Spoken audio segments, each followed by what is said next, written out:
कैसे हैं आप लोग। आज हम लोग लेक्चर नंबर 5 ले रहे हैं। ठीक है, गति चैप्टर के अंदर इसमें हम लोग पढ़ने वाले हैं equation for motion with uniform acceleration, एक समान त्वरण के साथ गति का समीकरण।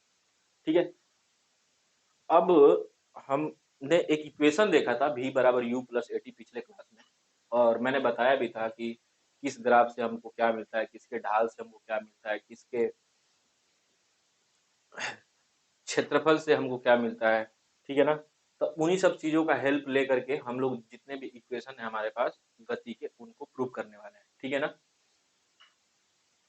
तो पहला जो हम लोगों ने लिया है वो लिया है वेग समय ग्राफ, सॉरी इक्वेशन। ठीक है ना, वेग समय समीकरण का ग्राफ हमने लिया है। ठीक है, तो वेग समय के ढाल से मैंने आप लोगों को बताया था कि हमको क्या मिलता है, त्वरण मिलता है। ठीक है ना, त्वरण मिलता है, पिछले क्लास में मैंने बताया था आप लोग। तो मैंने ये लिख भी दिया है यहाँ पे कि the slope of the velocity time graph gives the acceleration. क्या देता है हमको, एक्सेलरेशन देता है। ठीक है, वेग समय ग्राफ की ढाल से त्वरण प्राप्त होता है। ठीक है ना, मैंने यहाँ पे क्यों लिखा है, इसका रीजन ये है क्योंकि हम जो इक्वेशन, ये जो इक्वेशन दिया हुआ है इसके बीच में रिलेशन निकालना चाहते हैं। तो इसमें ए आ रहा है, इसलिए हमने यहाँ पे स्लोप की बात की। समझ में आया। डिस्टेंस टाइम वाले में लेंगे तो वहां पे हमको क्या मिलेगा, उसके ढाल से वेलोसिटी मिलता है, लेकिन यहाँ पे वेलोसिटी और टाइम ग्राफ है तो उसके ढाल से हमको क्या मिलेगा, एक्सेलरेशन मिलेगा। तो रेखा ए बी के लिए हमारे पास एक कौन सा पॉइंट है, ये पॉइंट है, और ये हमारे पास बी हो गया। ठीक है, इसके लिए हम लोग क्या लिख सकते हैं, for the line A B हम लोग स्लोप लिख सकते हैं, ढाल लिख सकते हैं, और ढाल क्या होता है, लंब बटा आधार। तो लंब बटा इस लाइन के लिए, ए बी के लिए लंब तो यही होगा बीसी, तो बीसी बटे में क्या हो जाएगा, एसी, बीसी बटे में एसी। ठीक है, इस एसी को अगर आप देखेंगे ना तो ये जो एसी है वो किसके बराबर है, ओई के बराबर है, क्योंकि एक रेक्टेंगल है, आयत है कि नहीं। तो आयत है तो आयत में आमने सामने की भुजाएं क्या होती है, बराबर होती है। समझ में आया। तो एसी बराबर हम लोग क्या लिख सकते हैं, ओई। फिर मैंने यहाँ पे ढाल जो निकाला हमने, तो ये बीसी बाई एसी लिख दिया हमने ढाल। उसके बाद इसको ए, ढाल बराबर क्या होता है, त्वरण। ढाल से हमको क्या मिलेगा, त्वरण मिलेगा, बीसी बाई एसी अभी भी है। इस बीसी को क्या हम लोग लिख सकते हैं, बीसी बराबर हम लोग लिख सकते हैं क्या, हमारा बीसी क्या है, ये वाला पॉइंट है, इतना। अगर मैं पूरे में से इसको इतने को घटा दूं, ये पूरे में से यानी कि v में से u को घटा दूं तो हमको क्या मिल जाएगा, ये बचा हुआ bc मिल जाएगा। तो मैं लिख सकता हूं इसको be माइनस का c, ऐसा लिखा जा सकता है ना। तो वही लिखा हुआ है, bc बराबर be माइनस का c अपॉन में ac को ओई के बराबर हमने तो ओई लिख दिया। बीसी बी क्या है, बी यहां से लेकर के यहाँ, ये हमारा क्या है, वेलोसिटी है, फाइनल वेलोसिटी, अंतिम वेलोसिटी। ठीक है ना, क्या है, अंतिम वेलोसिटी है, अंतिम वेग है। तो v माइनस सी क्या है हमारा, इतना u है, यानी कि प्रारंभिक वेलोसिटी। इस पार्टिकल के लिए अंतिम वेलोसिटी भी है और प्रारंभिक वेलोसिटी यानी कि अंतिम वेग भी है और प्रारंभिक वेग भी है। तो इसको हम लोग क्या लिखेंगे, v minus u by T, और ये किसके बराबर है, ए के। हमने गुणा किया, इसको यहाँ पे ए लिख देते हैं हम लोग, तो गुणा इसको करेंगे इधर तो क्या हो जाएगा, ए टी, अब v माइनस का u, तो v बराबर क्या हो जाएगा यहाँ से, u प्लस ए टी। ये हमारा समीकरण नंबर 1 है। ठीक है, गति का जो समीकरण है उसमें से पहला हमने समीकरण अभी प्रूव किया है। इसके बाद हम लोग समीकरण नंबर 2 प्रूव करेंगे। ठीक है ना,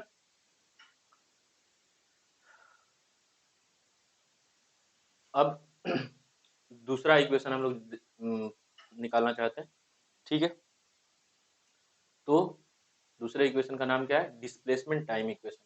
ठीक है, विस्थापन समय समीकरण। ठीक है ना, ग्राफ सेम है, ग्राफ में कोई बदलाव नहीं है, जो हमने बनाया उसी से हम लोग सारे जितने भी हमारे पास इक्वेशन है सबको इसी से प्रूव करेंगे। तो मैंने बताया था कि वेलोसिटी टाइम के ग्राफ जो हमारा बना हुआ है उस रीजन को उसके क्षेत्रफल, अगर उसका क्षेत्रफल अगर हम लोग निकालते हैं तो उसके क्षेत्रफल से हमको क्या मिलता है, विस्थापन मिलता है, बताया था मैंने। तो अगर मैं बात करूं, अच्छा यहाँ पे मैंने लिखा भी है, we get displacement from the area of the region bounded between the velocity time graph and time axis. ठीक है, वेलोसिटी टाइम ग्राफ हो गया और टाइम एक्सिस के साथ जो एरिया हमारा बन रहा है, जो क्षेत्रफल बन रहा है, उसी से हमारा जो क्षेत्रफल जो निकालेंगे उसी से हमारा क्या मिलेगा, विस्थापन मिलेगा। वेग समय ग्राफ और समय अक्ष के बीच घिरे क्षेत्रफल से हमें विस्थापन मिलता है। ठीक है ना।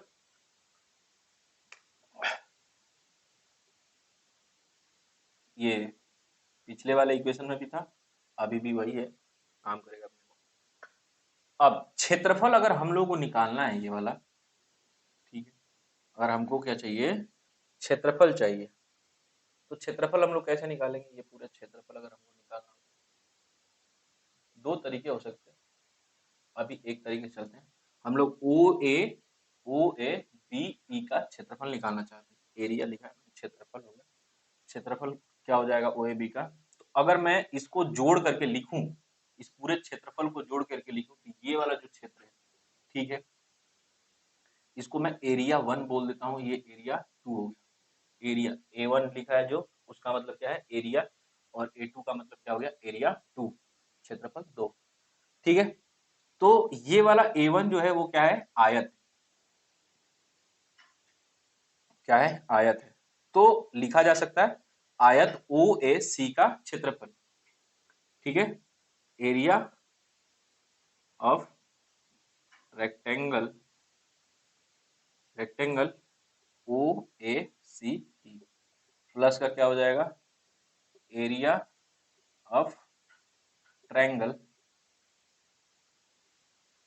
एबीसी। ठीक है ना। तो इस आयत का क्षेत्रफल प्लस का इस त्रिभुज का क्षेत्रफल अगर हम लोग निकाल दें तो हमारा क्या आ जाएगा, इस पूरे चतुर्भुज का क्षेत्रफल निकल के आ जाएगा, क्वाड्रिलेटरल का क्षेत्रफल निकल के आ जाएगा। ठीक है ना। तो आयत का क्षेत्रफल निकालने के लिए हमको क्या चाहिए, आयत का क्षेत्रफल बराबर होता है क्या, आयत का क्षेत्रफल क्या होता है, आयत का क्षेत्रफल बराबर होता है लंबाई गुणे चौड़ाई, यानी कि लेंथ इनटू ब्रेथ।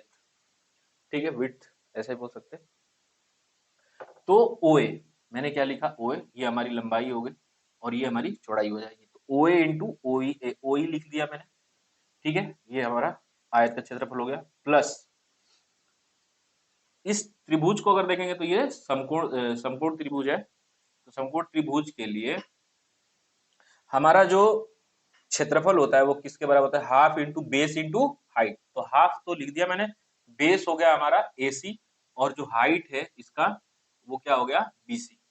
ठीक है, ओ AC को हम लोगों ने क्या लिखा, ओई लिखा फिर से, क्योंकि ओई जो हम लोग लिखना चाह रहे हैं, रीजन क्या है ओई लिखने का, ओई इसलिए लिखना चाहते हैं क्योंकि ये टाइम है, यहां से लेकर के यहां तक के बीच की जो है वो क्या है, टाइम। ठीक है ना। तो ओई हो गया। अब BC को मैंने क्या किया, AC से डिवाइड कर दिया। क्या किया है, AC से डिवाइड किया, और AC अगर मैंने जब AC से डिवाइड किया है तो AC से मल्टीप्लाई भी करना पड़ेगा, तभी तो ये एक दूसरे को काट करके फिर से क्या बनेंगे, BC बनेगा, है कि नहीं। अब ये AC क्या है हमारा, OE है, फिर से OA इंटू OE प्लस का हाफ, मैंने इसको क्या लिखा, अलग से लिखा, BC बाई AC। अब OE यहां से और एक OE यहां से बन जाएगा, तो क्या हो जाएगा, OE का स्क्वायर हो जाएगा। ठीक है, OE का स्क्वायर हो जाएगा। BC बटे में AC कुछ नहीं है, नथिंग बट क्या है, BC बटे में, BC कहाँ है हमारा, BC बाई AC हमारा क्या है, A है। ये क्या है, ढाल है ना, ढाल हम लोग लिखना चाहेंगे इसके लिए रेखा AB के लिए, तो ढाल क्या होगा, हो जाएगा हमारा BC बाई AC। ठीक है ना, तो ये A के बराबर हो जाएगा। अब जब हम लोग सबका मान रखें तो हमारा जो ओ ए है, ओ ए क्या है, U है, ओ ई क्या है, टी है तो u इंटू टी हो गया प्लस का हाफ बीसी बाई एसी क्या हो गया ए इंटू ओई क्या हो गया टी हो गया तो टी स्क्वायर हो गया। तो हमारा इक्वेशन क्या निकल के आ गया एस बराबर UT plus half A T square और इसी को समीकरण गति का समीकरण नंबर 2 बोला जाता है। ठीक है, अब तीसरा हमारे पास समीकरण आएगा। ठीक है, तीसरे समीकरण को भी हम लोग प्रूव करेंगे। ठीक है ना, अब हमारे पास जो इक्वेशन है वो किसके लिए है, वेलोसिटी डिस्प्लेसमेंट इक्वेशन है। ठीक है ना, वेग विस्थापन समीकरण। वेग विस्थापन समीकरण से क्या समझ में आ रहा है आप लोगों को, वेग और विस्थापन के बीच का रिलेशन है। ठीक है ना, वेग और विस्थापन के बीच का रिलेशन है। तो अगर हमको विस्थापन निकालना है तो मैंने बताया था कि अगर विस्थापन निकालना है तो हम लोग दो तरीके से निकाल सकते हैं। पहला तरीका हमारे पास क्या था कि हम लोगों ने इस क्षेत्रफल को और इस क्षेत्रफल को दोनों को जोड़ दिया था तो हमारा निकल के आ गया था।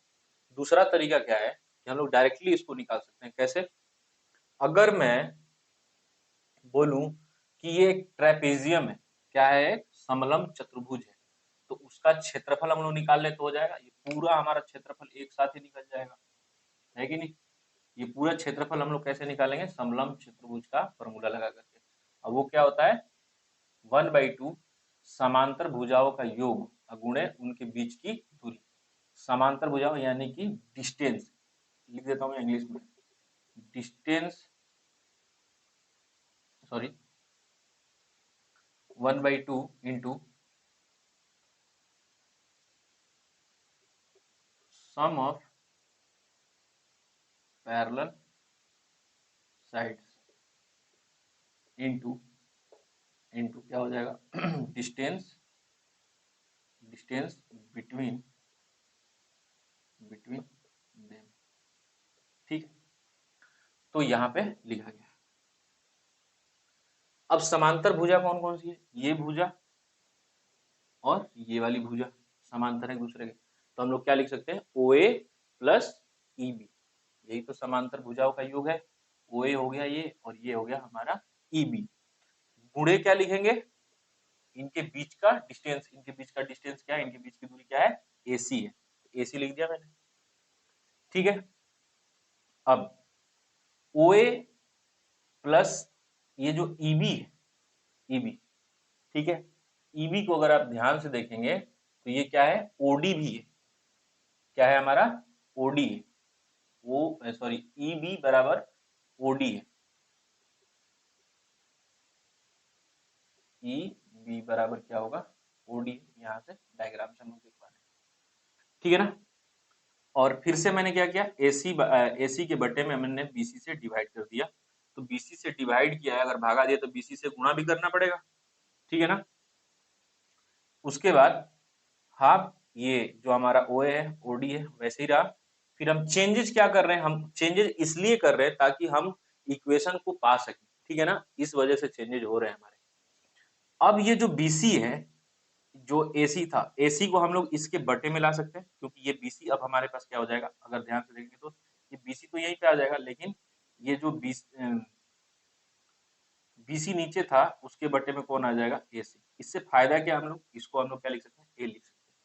समझ में आया, वहां पे लिखा है मैंने बीसी बाई एसी क्या हो जाएगा ए के बराबर हो जाएगा। ठीक है ना, तो ये बीसी ऐसे ही रहा एज इट इज, बटे में बीसी बाई एसी हो गया। अब बीसी को हम लोग बहुत पहले से लिखते आ रहे हैं, बीसी हमारा क्या हो जाएगा बीई माइनस का सी। तो देखिए बीसी को हमने क्या लिख दिया बीई माइनस का सी। अब बटे में जो है उसको वैसे ही लिख दिया हमने क्योंकि हमारा वो एक फॉर्मेट तैयार हो चुका है। इसको करने से हमको ए मिला, इसको करने से हमको वी माइनस क्यू मिल जाएगा, इसलिए हमने इस चेंजेस किए हैं। ठीक है, और जो बीसी है और बीई है ये ओडी और ओए तो है ही हमारे पास। फिर मैंने क्या बोला कि बीई को हम लोग क्या लिख सकते हैं, बीई को हम लोग क्या लिख सकते हैं ओडी, तो मैंने ओडी लिख दिया। और सी को हम लोग क्या लिख सकते हैं, सी को हम लोग लिख सकते हैं ओए। ठीक है ना, बटे में बीसी बाई एसी तो है ही। अब यहां से इसको अगर देखेंगे तो ये क्या हो गया ए स्क्वायर माइनस का बी स्क्वायर का फॉर्मेट बन गया है, और ए स्क्वायर माइनस बी स्क्वायर का फॉर्मेट क्या है ए प्लस बी इंटू ए माइनस का बी। ठीक है, तो कुछ ऐसा ही बना है हमारे पास। तो क्या हो जाएगा, ओडी स्क्वायर माइनस का ओ ए स्क्वायर। ठीक है ना, इस फॉर्मेट से बना है। तो क्या हो जाएगा, ओडी स्क्वायर माइनस का ओ ए स्क्वायर बटे में क्या हो जाएगा, बीसी बाई एसी। तो ऊपर जो ओडी है, ओडी हमारा क्या है, वी है। तो वी स्क्वायर माइनस का क्या हो जाएगा, ओ ए का स्क्वायर यानी कि यू का स्क्वायर बटे में ये हमारा क्या है, ए है, और टू हमारे पास था ही, तो क्या हो जाएगा 2a बराबर का हमारे पास क्या है, विस्थापन यानी कि एस। अगर तिरछा जैसे गुणा करें क्रॉस मल्टीप्लीकेशन, तो हमारे पास क्या आ जाएगा, 2as बराबर वी स्क्वायर माइनस का यू स्क्वायर। ठीक है, तो अगर हम लोग v के फॉर्मेट में लिखे तो वी स्क्वायर बराबर क्या हो जाएगा, यू स्क्वायर प्लस का 2a s। ठीक है, 2a s, ये हमारा गति का समीकरण नंबर 3 है। ठीक है ना, अब हम लोग निकालेंगे औसत, अब निकालेंगे औसत त्वरण। ठीक है, औसत त्वरण निकालेंगे और देखते हैं क्या आता है हमारे पास निकल के औसत वेग, सॉरी त्वरण। अब हम लोग क्या निकाल रहे हैं, average velocity for uniformly accelerated motion के लिए, एक समान त्वरित गति के लिए औसत वेग हमको निकालना है। ठीक है ना, औसत वेग हमको निकालना है कब, जब यूनिफॉर्मली एक्सेलरेटेड हो, यानी कि एक्सेलरेशन में कोई बदलाव नहीं है, कभी एक्सेलरेटर कम कर रहे हैं कभी ज्यादा कर रहे हैं, उसके लिए नहीं है। जब आपका एक्सेलरेटर आपने पकड़ रखा है एक फिक्स पोजीशन पे, तभी के लिए ये हमारा है, कहीं भी इसको घुसेड़ना नहीं है। ठीक है, तो जब एक्सेलरेट एवरेज वेलोसिटी की हम लोग बात करें तो विस्थापन बटे में हम लोग समय लिखेंगे। ठीक है, विस्थापन हमारा एस है। ठीक है, अब बटे में टी हो गया। एस बराबर हमको पता है क्या होता है, यूटी प्लस का हाफ एटी स्क्वायर बटे में टी। ठीक है ना, यहां से मैं अलग अलग सबको लिखूं तो क्या हो जाएगा, यूटी बाई टी प्लस का half of eighty square by T. तो यहां से टी कैंसिल हुआ, एक टी यहां से कैंसिल हुआ, तो हमारे पास आ गया यू प्लस का 1/2 इंटू एटी। ठीक है ना, अब हम लोग क्या लिख सकते हैं इसको, इस ए को हम लोग क्या लिख सकते हैं, ए को लिख सकते हैं v minus u by T, multiplication में 2 और यहाँ पे टी गुणे में, टी से टी कैंसिल हो गया।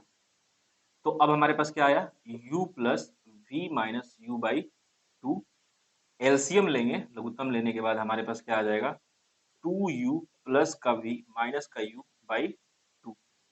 तो यहां से क्या मिलेगा हमको, u प्लस वी बाई 2, ये हमारा क्या हो जाएगा, average velocity for a uniformly accelerated motion के लिए। समझ में आया, यहाँ पे लीनियर मोशन हमारा खत्म होता है।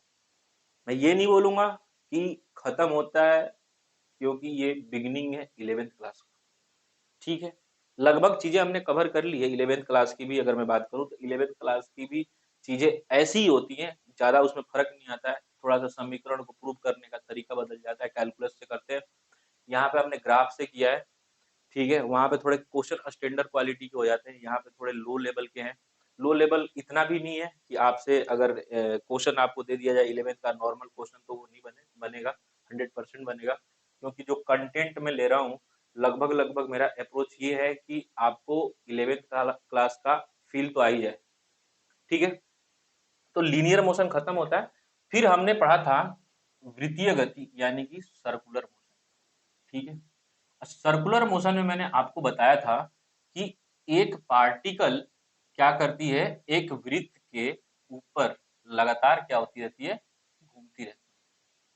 बात समझ में आया, लगातार घूमती रहती है, जिसकी त्रिज्या हमने मान लिया क्या है, आर है।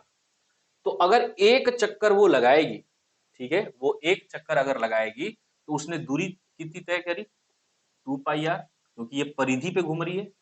ठीक है ना, परिधि पे सरकमफ्रेंस पे घूम रही है, और वृत्त की जो परिधि होती है यानी कि सरकमफ्रेंस होता है सर्कल का, वो किसके बराबर होता है, 2πr के बराबर। अब उसको घूमने में जो टाइम लगा, ठीक है, वो जो टाइम लग रहा है वो उसको हमने मान लिया टी है, ठीक है ना। टाइम हमारा जो लगा वो उसको हमने क्या मान लिया, टी है। तो जो वेलोसिटी निकल के आएगी, ठीक है, जो वेलोसिटी निकल के आएगा हमारे पास या स्पीड निकल के आएगा वो क्या हो जाएगा, डिस्टेंस बाई टाइम होगा ना। यही तो लिखते हैं हम लोग, सर्कुलर मोशन के लिए चेंज नहीं होना है, बात वही है। तो डिस्टेंस हमारे पास क्या हो गया, 2 पाई आर बटे में क्या हो जाएगा टी, यानी कि v बराबर हमारे पास कितना आ गया, 2 पाई आर बटे में 2 पाई आर बटे में टी। तो अगर हम लोग टी निकालना चाहे तो 2 पाई आर बटे में v हो जाएगा। आपसे क्वेश्चन पूछा जा सकता है कि कोई इंसान यहाँ पे खड़ा है, आधा वृत्त घूम करके आ गया और उसमें जो समय लगा, जैसे आधा त्रिज्या आपको कुछ दी हो, आर त्रिज्या मान लेते हैं कि 7 दिया हुआ है, और टाइम जो लग रहा है वो 5 सेकेंड लग रहा है कि वृत्त पे घूम रहा है और आधा सर्कल ही कंप्लीट कर रहा है। जब आधा सर्कल कंप्लीट कर रहा है तो उसकी जो डिस्टेंस होगी वो किसके बराबर हो जाएगी, पाई आर, क्योंकि अर्धवृत्त बनाएगा वो, अर्धवृत्तीय मतलब कि आधा ही वृत्त का सरकमफ्रेंस कंप्लीट करेगा, तो वो आधा कितना हो जाएगा, पाई आर। 2 पाई आर तो कंप्लीट के लिए होता है और पाई आर कितने के लिए हो जाएगा, अर्धवृत्त के लिए, ठीक है। तो डिस्टेंस कितना हो जाएगा, पाई आर, और जो टाइम हमारे पास है वो कितना हो जाएगा, 5 सेकेंड, ठीक है। तो अगर मैं वेलोसिटी निकालना चाहूं तो क्या हो जाएगा, वेलोसिटी क्या हो जाएगा भाई, तो पाई इंटू आर बटे में 5 सेकेंड, और यहाँ पे अगर मैं रखूँ 22/7 पाई की जगह पे और गुणे आर का मान हमने 7 लिया है तो बटे में 5 आ गया, 7 7 कैंसिल हो गए, 22 बटे में 5 आ गया, 4.4 क्या आ जाएगा, मीटर पर सेकेंड। समझ में आया। तो ये हमारा ऐसे इस तरीके के हमारे पास वृत्तीय गति में क्वेश्चन आ जाएंगे। कभी बोल देगा कि आप वृत्त का भी आधे सर्कल का भी आधा घूम रहा है, ठीक है ना, तभी भी हम लोग निकाल सकते हैं, ठीक है। कोई कोण दे करके पूछ ले, यहाँ पे अगर कोई कोण बना रहा है 60 डिग्री का कोण बना लिया, तो उसने कितनी दूरी तय करी होगी, इसके लिए हमारे पास फॉर्मूला होता है थीटा बराबर क्या लिखते हैं हम लोग, एल बाई आर, ठीक है। आर जो एल होता है वो क्या होता है, ये चाप की लंबाई है, ठीक है, ये चाप की लंबाई है। आर हमारा रेडियस होता है, थीटा जो कोण बनता है, यानी कि यहाँ से यहाँ तक जाने में जो उसने दूरी तय करी वो एल हमने मान लिया, ठीक है। तो थीटा बराबर क्या हो जाएगा, एल बाई आर। अगर हमारे पास थीटा दिया है तो ये निकाल सकते हैं, अगर एल दिया हुआ है तो थीटा निकाल सकते हैं, ठीक है ना।